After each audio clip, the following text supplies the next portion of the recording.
Welcome to the Knoy Church Podcast. We're glad that you're interested in connecting through this teaching time. If you'd like to connect further, feel free to reach out to us through our website, knoychurch.org. For now, enjoy this teaching from Knoy Church, where our mission is to lead people into a growing relationship with Jesus Christ.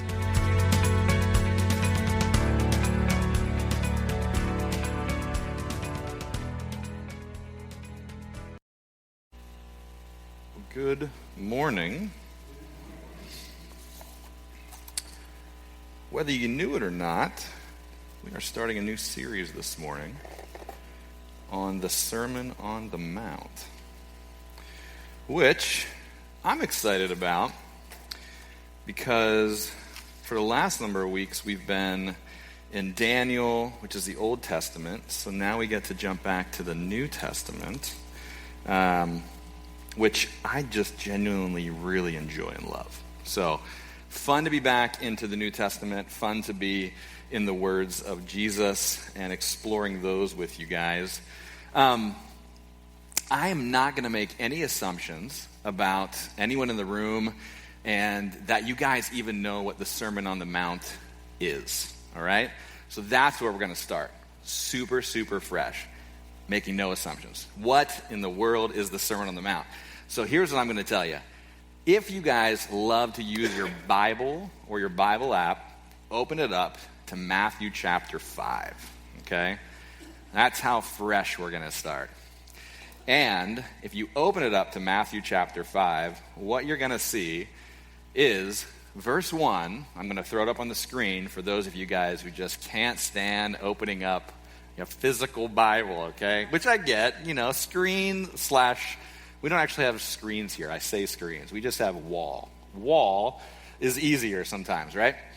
This is where we get this title, Sermon on the Mount. When you read this first verse, it says, "Now when Jesus saw the crowds, he went up on a mountainside and sat down. His disciples came to him, and he began to teach them." All right, that's what you see. Very first verse, Matthew chapter 5, verse 1, / a little bit of verse 2. I snuck it in there.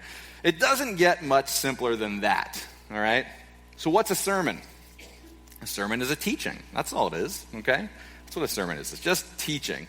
Why is it called the Sermon on the Mount? Well, you see it right there. Jesus went up on the side of a mountain. There you go. That's it. I explained the whole thing.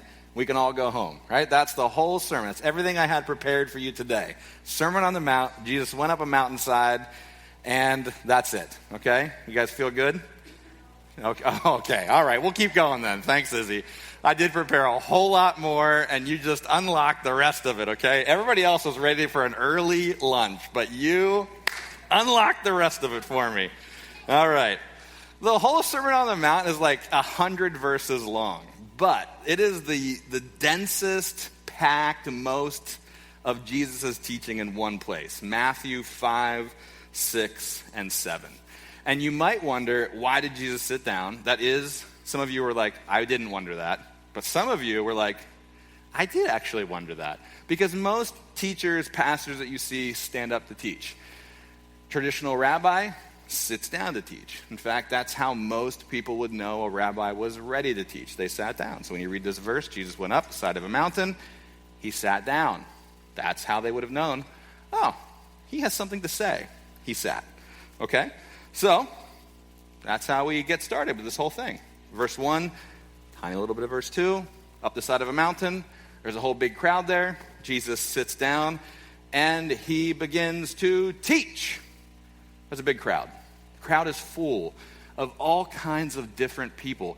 And that's an important thing, all right? Now, we're not going to be able to look in the next couple of verses and see who's all there. We're going to have to just pay attention to the Gospels to know who's all there, who are all the people that are gathered. But it's important that we know who's there. All right, so I made a list, okay? Up on the wall for you. Here are some people that would have been there in the crowd, okay? Sadducees. Sadducees are people who are really rich. And they are rich from generational wealth.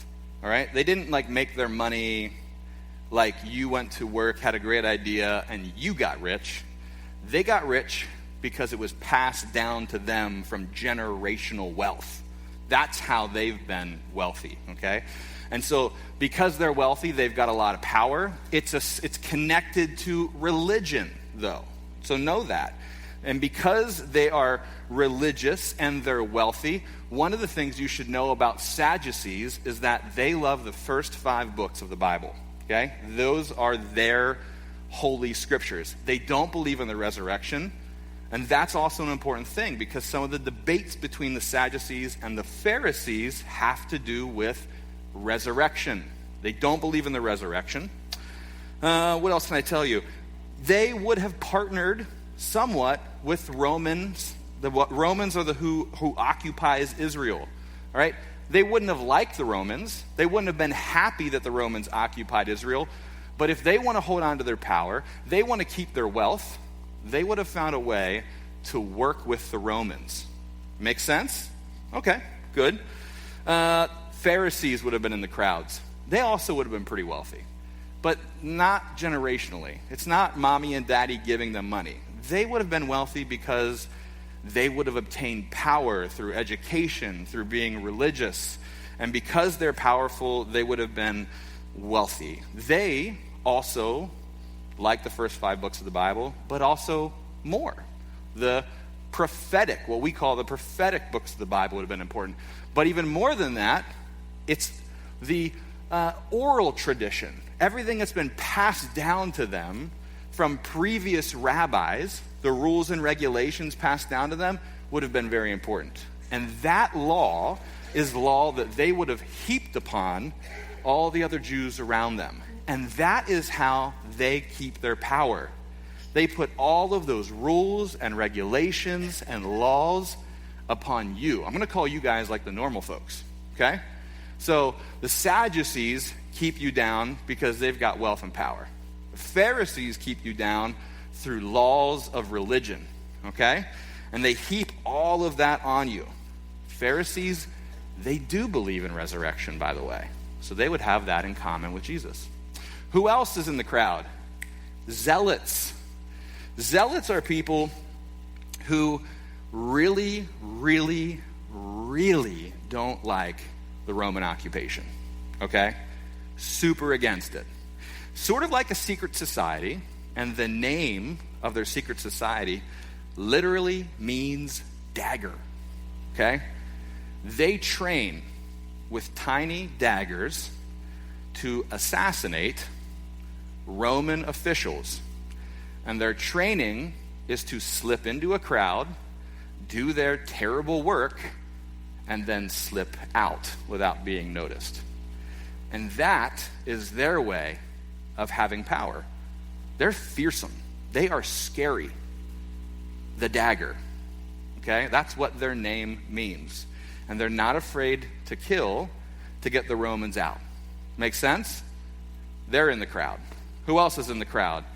Oh, the Essenes. The Essenes are an interesting group. They're a group of people who are devout, religious people. They believed in God. They wanted to follow the law. They wanted to follow it all, but they believed that you couldn't be a part of society and do all of that. The only way you could really follow God is by removing yourself from all of you people and setting up communes away from you. Because you guys are going to distract us. You guys are going to make us fall. And so the Essenes set up separate communities. The Essene communities are where we found the Dead Sea Scrolls. All right? And so the Essenes would have been in the crowd. And then who else? The disciples.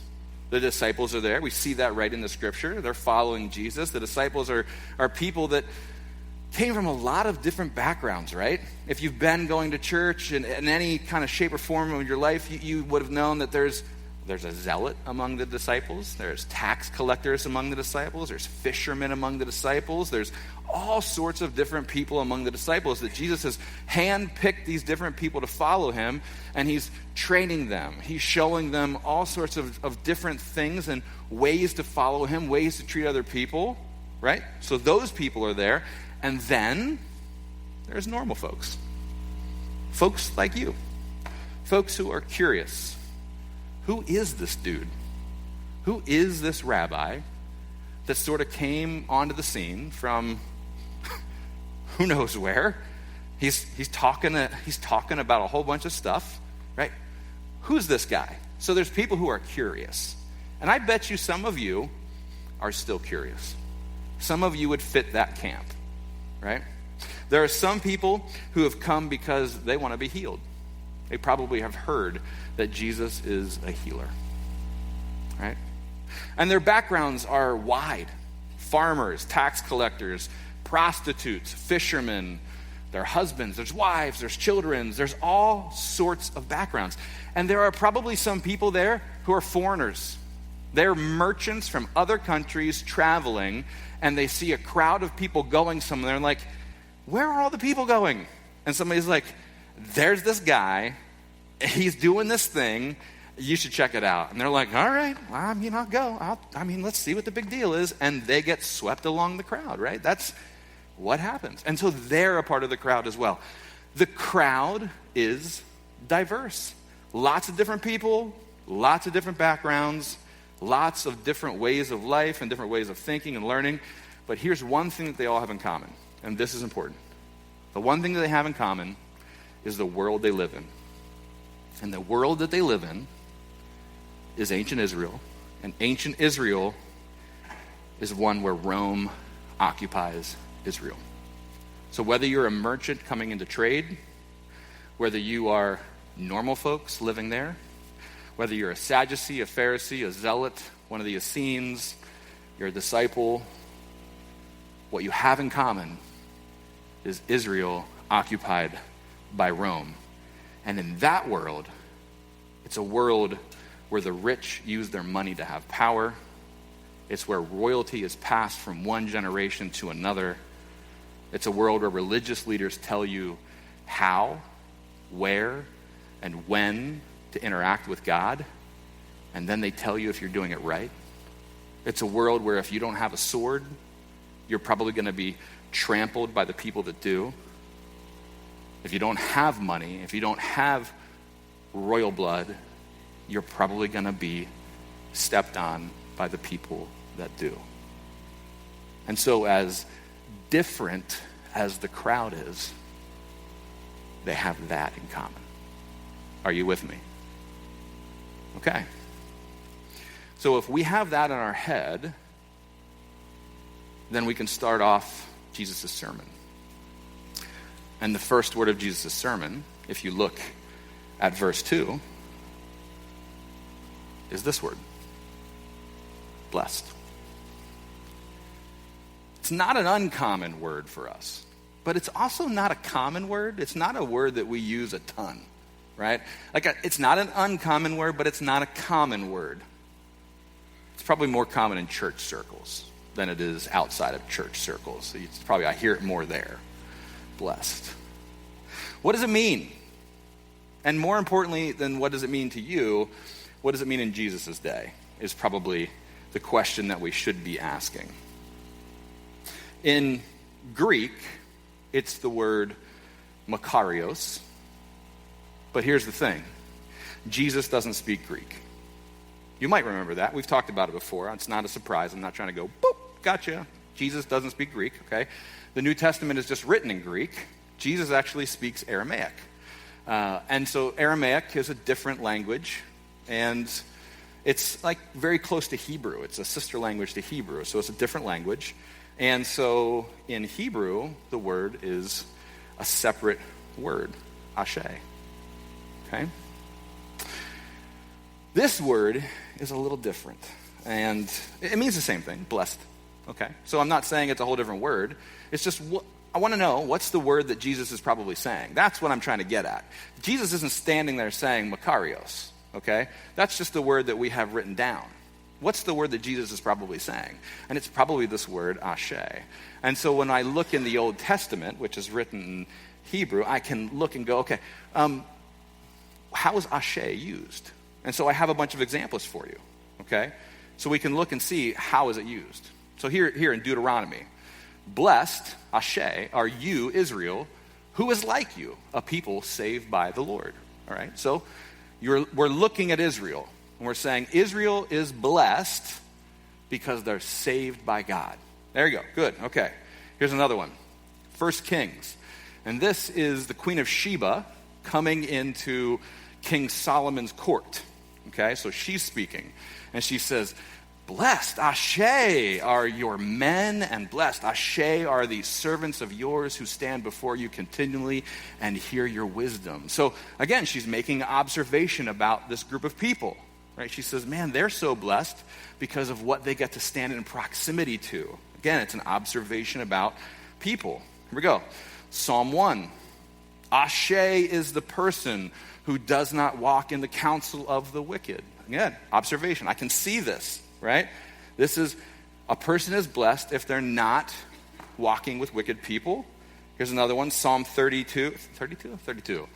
How Ashe is he whose wrongdoing is forgiven, whose sin is covered. Again, I can see this.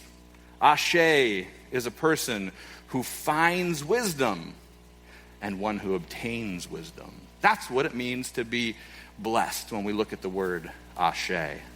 Okay? Good. Okay. So we can see how Ashe is used. We can see how blessed is used. And this is important. But it's still not a word that I use, right? I don't go around most of the weeks that I live and go, blessed, blessed, blessed. That's just not in my vernacular, right? It's not words that I use. I don't know how many of you guys do, all right? What's a good word that I might actually say? That's what I'm looking for. What would I use in my life? And there's a scholar whose name is Tim Mackey, and he says this. He says, a good substitute that we might actually use in our world today for this word is the good life. The good life. Now that I can relate to. Now, the good life. Let's just kind of sub that in for some of those verses that we read, okay? The good life is for you, Israel, who are a people saved by God. Yeah, that makes sense. The good life is for the person who does not walk in the way of the wicked. Yeah, that makes sense to me. The good life is for the person who finds wisdom. Yeah, that makes sense to me. Okay, all right. Now, I want you to think about the world we live in. I want you to picture who you think lives the good life. If we're walking down the street, you're walking down the street with a friend, or you just go on a walk down through Harrisburg, through E-Town, through Mount Joy, and you're just in your own head, you're looking around. Who lives the good life? Who are you observing as you walk down the street? Your street. Who do you observe lives the good life? Picture in your head.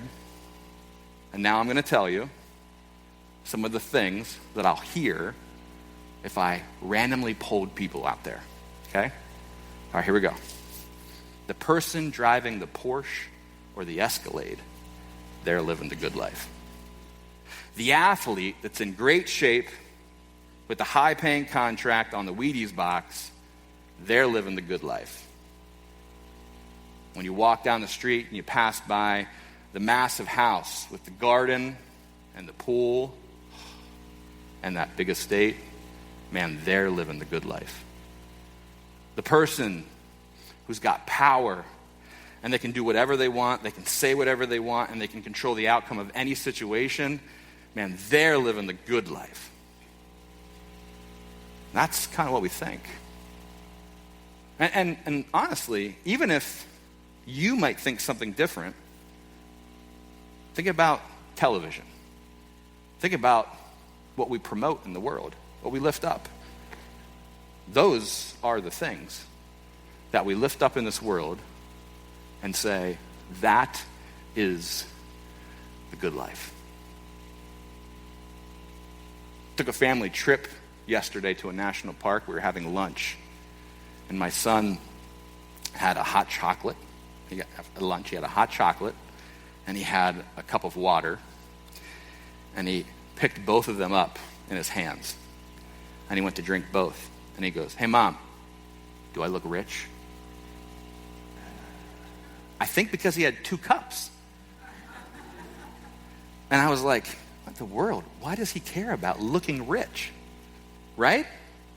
But somehow my 9-year-old son in his head was like, I've got 2 cups. Yeah, I am living the good life, right? Already at 9, it sort of seeped in. And so try as I might to promote a different idea of what the good life is, 2 cups is the good life to my 9-year-old son. What's the good life? And the thing is, Wheatie boxes and 6-pack abs and an Escalade and a garden and a pool and an estate and having the power to do what you want and say what you want without any consequences, that's modern, but it's not that far off from a biblical idea of like the biblical day and their idea of what the good life was either. Who is living the good life in that day and age? It's the rich, right? Think about this list of people that I had on the screen. It's the rich. It's the powerful. It's the people who carry a sword, right? It's those who can control the outcome of events. It's those who are respected. And these are the people that when you walk down the streets of Jerusalem or Galilee or Capernaum or whatever city you're in, these are the people who you would see and you would go, oh, Sadducees, Ashe, blessed. Pharisees, man, Ashe, those guys are blessed, right? But here's the thing. Jesus flips it. That's the whole point of the first part of his sermon, okay? So I want you to now imagine that you're not walking by yourself down your street or E-Town or Harrisburg or Mount Joy, wherever you're walking. Now Jesus is walking with you. Same question, who's living the good life? You're thinking it in your head, but now Jesus is the one talking. So you're thinking, who is it? And Jesus starts nudging you, okay? And he's going, okay. Now it's him pointing out who's living the good life. And you're looking, and you're like, man, that dude's got hundreds in his wallet. And that's a nice car. And look at that brownstone. And so you're thinking those things in your head, but Jesus is going, hey, yo, check it out. Ashe are the poor in spirit. Ashe are the ones that mourn. Ashe are the meek. Ashe are those who hunger and thirst for righteousness. Ashe are the merciful. And you walk a little further and he goes, Ashe are the pure in heart. And you walk a little further and you see some people picking on somebody. 2 people bullying each other and somebody steps in the middle and he goes, Ashe are the peacemakers. And then somebody sees you walking with Jesus and they shout something at you or they spit on you and he says, Ashe are those who are persecuted because of righteousness. In fact, Ashe are you when people insult you, persecute you, and falsely say all kinds of evil against you because of me. Now look, he says these things out loud to a crowd of people that are sitting there on the hillside listening to him, right? And if you're a person who's been chasing the good life, who's looked at that list of people and has said, I want the power and I want the riches and I want all of the things that those people have. I want to be able to walk around and say what I want without consequences. And I'm going to do what it takes to get that kind of stuff. I'm not going to be a fisherman my whole life, right? So if you've been chasing the good life and you hear Jesus say these things, you're probably confused. But if you're one of the people who have the good life, who are powerful, who carry a sword, who have the riches, you're probably offended and angry. But hear me. If you're somebody who's been persecuted, who's poor in spirit, who's mourning, you're probably just as confused, and you might be upset too. Because you're probably going, what are you talking about? This is awful. No matter who you are in that crowd, you're asking the question, Why? Why would you say this? How? How can this be the good life? How can you say, I'm blessed? How can you look at me and say, Ashe? This is crazy. The first line Jesus speaks when he says, blessed are the poor in spirit, this is Jesus identifying. That's all it is. This isn't Jesus telling you and I, go be poor in spirit. We call this the Beatitudes, and sometimes it's like we are hearing the word be, like go do this, go be poor in spirit. That's not what he's saying. He's not telling you go do this. This is Jesus looking around and saying, hey, this is who is blessed. He's pointing it out. He's identifying who is blessed. And if you don't fit into these categories, that should be the wake-up call. This is the identification part. That's the first line. Blessed are the poor in spirit. Blessed are those who mourn. The second line that Jesus said, that is the blessing. And that's what we have to see this morning. The poor in spirit, and I'm not going to spend a ton of time on this because we only have so much time this morning. But the poor in spirit are people who are powerless. It doesn't mean you don't have enough spirit when you worship. It doesn't mean you don't dance around the aisles. This is not you got to get up and raise your hands more. Stop putting your hands in your pockets when you're singing songs. That's not what this is. Poor in spirit are people that have no power. You can't affect any change. They're people that are downtrodden. Poor in spirit are powerless people who cannot affect change. They are the opposite of a king, the opposite end of a spectrum. They are blessed because the kingdom of heaven will be theirs. Picture the king giving the crown to the lowest of the low. And this is what you should picture. That is the blessing. Blessed are the poor in spirit. And you might still be confused as I walk through these, but I swear at the end of this, you're going to get it. So hang in with me, okay? Those who mourn are sad. Makes sense? They lost. They don't have access to healers. They don't have access to health, to clean living, to clean water. Why? Because they're not wealthy. They're not powerful. Those who are wealthy and powerful, they can lose somebody and throw a state funeral. And what's going to happen when you throw a state funeral? You got to get all kinds of attention. All kinds of people are going to come to that state funeral, and they're going to know that you lost. They're going to pay you all kinds of attention. But those who have nothing, all they have is to be comforted. Those who mourn, they'll be comforted. And through that comfort, they'll find renewal. They will find new life. Those who are meek, this idea of meekness can be translated into an idea of having no ownership of the land. And this goes back to, again, recognizing that this is a population of people whose land is occupied. These are once the proud owners of Israel who have now had their ownership stripped away.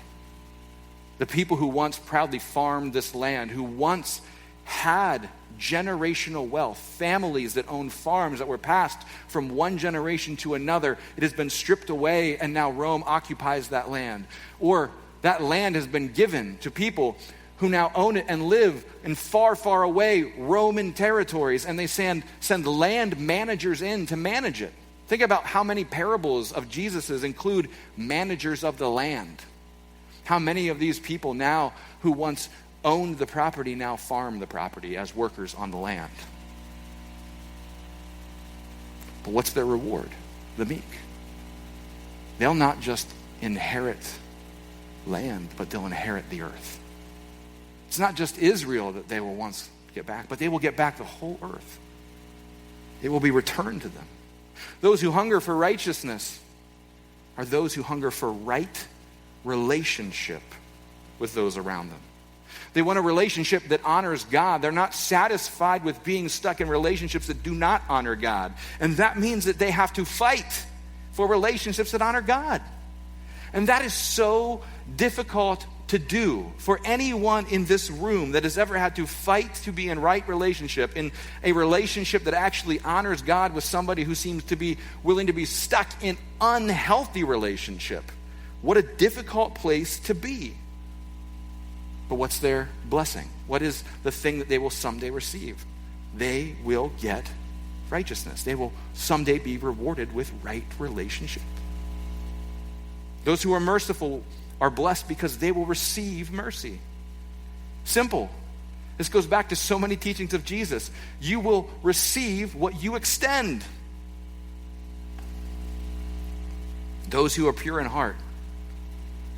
Those who are pure in heart are those who aren't faking it. Their inward life matches their outward life. How pure in heart are you? What others see and what's happening behind closed doors lined up. And the pure in heart are blessed because God will reveal himself to those who take following him seriously, who are not just in it to fake it, who are not just in it to look good. How many times does Jesus call this thing out in Pharisees? You are whitewashed tombs. You clean the outside of the cup, but you leave the inside dirty. They're not pure in heart. God will not be revealed to them. But for those who are pure in heart, who take the time not to just wash the outside of the bowl, but the inside as well, God will be revealed to them. Those who are peacemakers are not the Essenes who run away from everything. Those who are peacemakers are not those who avoid conflict. Peacemakers are ones who are willing to enter in to make peace. Peacemaking is hard. Peacemaking is difficult. Peacemaking is a verb. Peacemaking is entering in and taking chaos and making it beautiful. It's taking chaos and turning it into peace. It doesn't happen by accident. It takes work. It is risky. And Jesus says that they are blessed because they will be called, they will be seen, they will be known as children of God. God created them, and they will create something else. Peace. Those who are persecuted because of righteousness, those who are insulted and persecuted because of Jesus are blessed. Their reward is great. They will receive the kingdom of heaven. Their reward is in heaven. It's like Jesus is saying, look, don't expect that just because your motives are pure or your motives are right that you're going to be received well.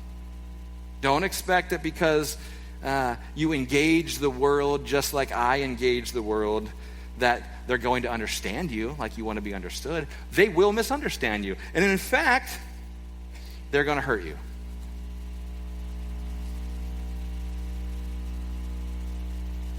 But when they do, remember, you're blessed. Now, Jesus says these opening lines, and he flips the script. He tells the powerful ones that they aren't the ones who are blessed. He tells the powerless that they are the ones who are blessed. And then he says these words. You are the salt of the earth. But if the salt loses its saltiness, how can it be made salty again? It's no longer good for anything except to be thrown out and trampled underfoot. You are the light of the world. A town built on a hill cannot be hidden. Neither do people light a lamp and put it under a bowl. Instead, they put it on its stand, and it gives light to everyone in the house. In the same way, let your light shine before others, that they may see your good deeds and glorify your Father in heaven. Now, we're coming down to the end today. This is the end. That's the last part that I'm doing for this morning. But this is just the beginning of Jesus' sermon. The end of mine, but the beginning of Jesus's. Okay? So know that. Remember that. he flips the script, and then he goes into salt and light. He says to the people, to his followers, to the crowd, to those who follow his Father, you are the salt of the world. And there's a whole bunch of different directions that we could go about salt and what it's good for. And I'm sure if you've been in church for any length of time, you've heard a number of sermons about salt. We could talk about how salt is good for flavor, right? And that's probably the best way that we use it today, right? That's how I use salt, flavor. It's also good for preserving things, and that's probably the most common way it was used in biblical times. It was used in sacrifices. Maybe you didn't know that, but it was used in sacrifices. In the Old Testament, it's commanded to use salt in sacrifices. Salt's also used to purify things. So dirty water, salt's used to purify dirty water. There's tons. I mean, literally, I could just keep listing things that salt is used for. But you know what's the most interesting thing about these things that salt's used to use? Is that they're not interesting. Like, everybody used them for those things.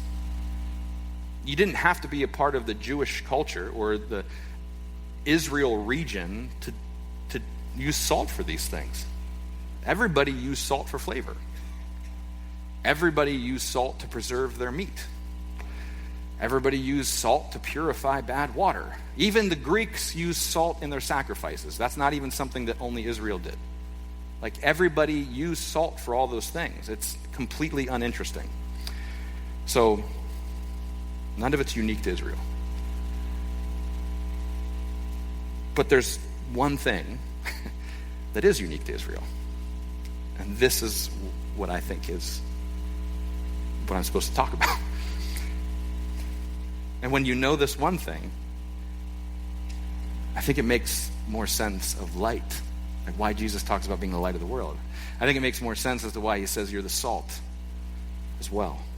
And I don't think it means you have to forget all of the purity and the preservation and the flavor talk either. I think those are all good. I think, anybody uses that in a sermon, it's fine. I'll probably use that in a sermon someday too. I mean, why not? It's good stuff. But I think this other thing is the reason. In the Old Testament, we have this reference about the covenant, the promise between God and his people as a covenant of salt. It's this reference between the promise of God and the house of David as a covenant of salt. And who fulfills the covenant of the house of David? Jesus. Yeah, exactly. I just said that, but bingo, right on. You're with me. I love it. I think this is exactly what Jesus is referencing. When he says that you are the salt of the earth, I think what he's saying is that you are my covenant people. You guys are my covenant people. You are the ones who are going to bring my covenant to the world. I think he's hearkening back all the way. Like, think about when Abraham is first called, when God first forms his people. The entire point of God having a people was so that people could show the world what it looked like for a people to be in covenant with God. That was the point. He said that to Abraham. He said that's why I want this relationship, so you can show the world what it looks like for you to be my people. I will be your God and you will be my people. You are my covenant people. And so when he says you are the salt of the earth, I think this is exactly what he's doing. He's looking back and going, you are my covenant people. I made a covenant of salt with you. You are my covenant people. But, and it's a big but what if the salt loses It's saltiness. And it's kind of a silly question when you think about it. And I think Jesus meant for it to be a bit of a silly question. Like, silly and serious. Do you know what I mean? Like, what if the green shirt loses its greeniness? Then it's not good for a green shirt to be green anymore. Like, kind of silly, right? Like, if the salt loses its saltiness, it's not salt anymore, right? Because unsalty salt isn't salt. So a green shirt that isn't green isn't a green shirt, right? Right. Or like, if I'm drilling with a drill and the drill bit breaks, the drill bit's not good for drilling, so I'll throw it away and get a new drill bit, right? Well, that's more serious. Let's make it silly again. A mountain that's not very mountainy isn't very good at being a mountain, so how can it be a mountain again? We might as well throw it away, right? Well, what's a mountainy that's not very good at being mountainy? It's kind of silly. I think Jesus meant for the question to make people go, that's silly. But then go, oh, wait, if I'm the salt, oh, zinger, ooh, right? He got me. How in the world does that translate to you and I? If we're the salt people, if we're the salt of the earth, if we're the forever covenant people, and by the way, this is what it means to be light of the world, too. I'm not going to talk about that. But this is what it means to be light of the world. If we're the light of the world, then we have a job. Okay? And I don't mean for this to sound like you have a job. But listen, salt needs to be salty. Light needs to shine. If the light doesn't shine, it's not light. If the salt isn't salty, it's not salt. So you got a job, and that is be covenant people. If you're covenant people, be covenant people. Show the world what it means to be salty. Show the world what it means to be light.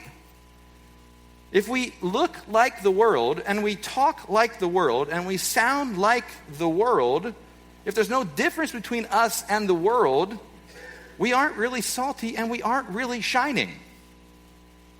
If you drove 2,000 miles across the country to see the Grand Canyon, and when you got there, the canyon was missing, it was just flat Arizona desert and more cactuses, you'd say the canyon has lost its canyoniness. It's no longer good for being Grand Canyoning. We might as well not call it the Grand Canyon anymore, right? Okay, be a Grand Canyon. Don't lose your Grand Canyoniness, okay? How many of us, and I just speak for us, claim to follow Jesus, but we lost the thing that made Jesus different from the rest of the world? How many of us claim to be covenant people, but we aren't showing the world a covenant? How many of us claim to be light, to be the city on a hill, but we're covering it with a bowl, and so we're hiding it from the world? And here's how it ties in. Why? Why aren't we being salty? Why aren't we shining? The answer is because we have a lot to lose. But do you know who doesn't have a lot to lose? Those who are blessed. Those who have no power, who own nothing, those who have lost everything and are mourning, those who have no money, those who are seeking right relationship and not worried about the consequences. They're just seeking right relationship. Those who are just being spit on because they are following Jesus. For these people, these blessed people, they're not worried about losing. They're just worried about shining. They're just worried about being salty. For those who are blessed,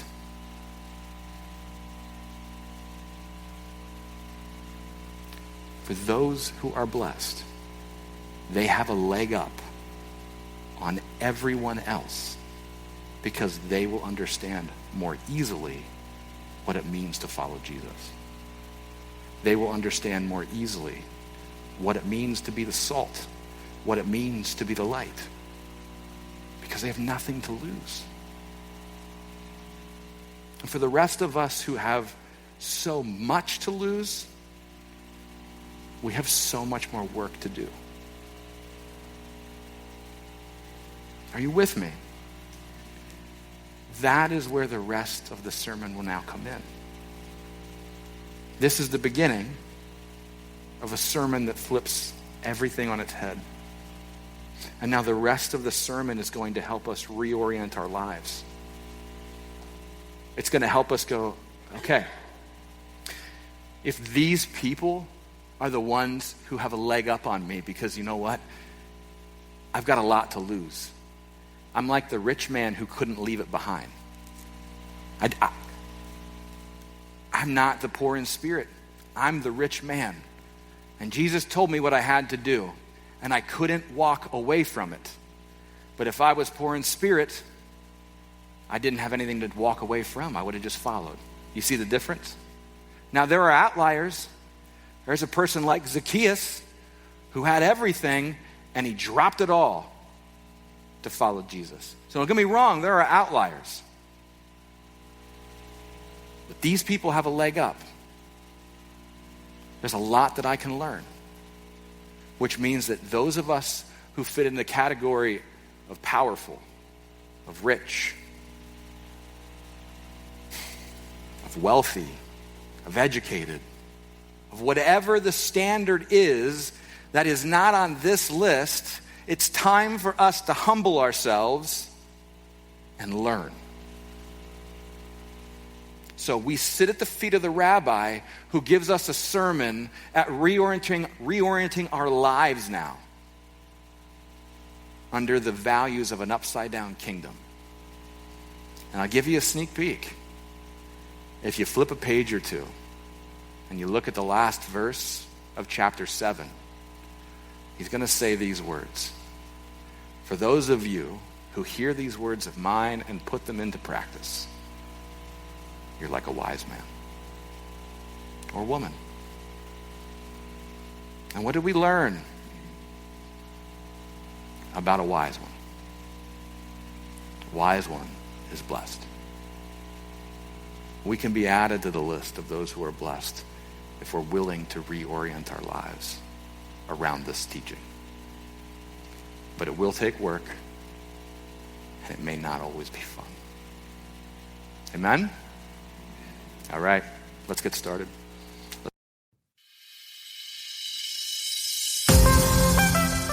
Hi, this is Pastor Nick. Thanks for listening. I hope something that you heard today was very helpful. If you want to connect with us further, feel free to check us out on Facebook, Instagram, or our website, kanoichurch.org. Sure, I'm glad we're in this together.